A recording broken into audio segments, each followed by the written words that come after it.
Oke, sekarang kita lanjutkan. Kalau tadi kita sudah belajar terkait analisis regresi, yaitu untuk mengetahui antara pengaruh variabel X terhadap variabel Y. Untuk kali ini yang akan kita pelajari adalah korelasi linear sederhana, yang fungsinya adalah untuk mengetahui seberapa besar pengaruhnya. Oke, contohnya adalah apakah hubungan berat badan dan tekanan darah mempunyai derajat yang kuat atau lemah, dan apakah kedua variabel tersebut berpola positif atau negatif. Nah, hubungan antara dua variabel pertanyaan tadi itu bisa kita lihat dari diagram tebar atau pancar scatter plot. Nah, tapi untuk mendapatkan diagram scatter plot ini, kita harus menggunakan alat statistik yang akan kita pelajari nanti di pertemuan terakhir. Nah, sama seperti analisis regresi, analisis korelasi pun ada yang sifatnya positif, ada yang negatif atau tidak beraturan. Berarti kalau scatter plotnya tidak beraturan seperti ini, artinya tidak ada hubungan apapun. Tapi kalau scatter plotnya menunjukkan ke atas seperti ini, maka ini menunjukkan hubungannya adalah positif. Sebaliknya, kalau berbanding terbalik seperti ini, berarti ini hubungannya adalah hubungan negatif.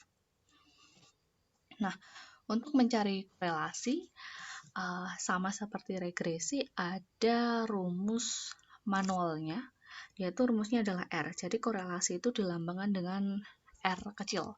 Ini adalah rumus dari korelasi. Nah, untuk hasil R itu sendiri nanti di antara 0, minus 1, sama plus 1. Jadi kalau R-nya itu 0, maka tidak ada hubungan linearnya. Kalau R-nya itu minus 1, hubungan linear negatifnya itu sempurna. Dan jika R-nya adalah plus 1, maka hubungan linear positifnya sempurna. Oke, jadi nilai korelasi itu antara 0 sampai 1. Nggak mungkin lebih dari itu. Nah, ini contohnya.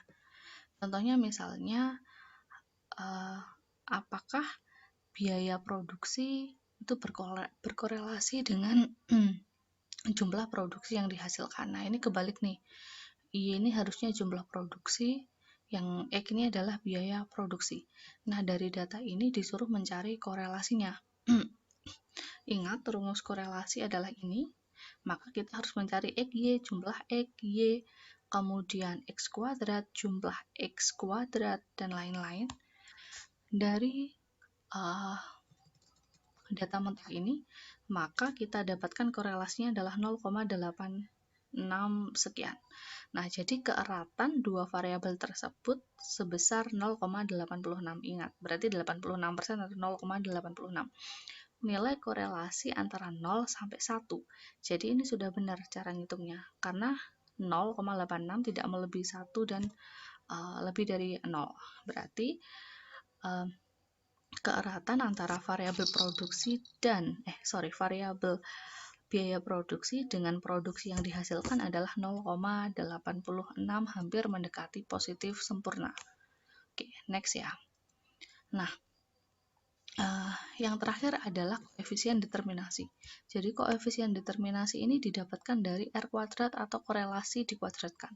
Jadi kalau kita lihat tadi, di sini hasil korelasinya adalah 0,86 sekian. Maka jika kita kuadratkan menjadi segini 0,74, ini namanya koefisien determinasi. Nah, artinya apa? Artinya adalah 74,32% keragaman variabel Y itu dapat dijelaskan oleh variabel X-nya melalui hubungan linear, sedangkan sisanya 25,68%-nya dijelaskan oleh variabel lain yang tidak ada di dalam model.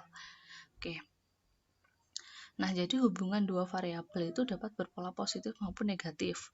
Hubungan positif terjadi bila kenaikan satu variabel diikuti kenaikan variabel yang lain. Misalnya, semakin bertambah berat badannya, semakin gemuk, maka semakin tinggi tekanan darahnya.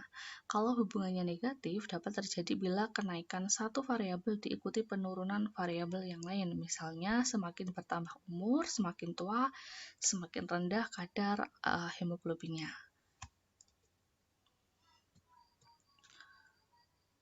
Nah, untuk hubungan dua variabel secara kualitatif dapat dibagi sebagai ini. Jadi saya tadi korelasi itu antara 0 sampai 1. Nilainya adalah antara ini ya. Oke, oke, terima kasih.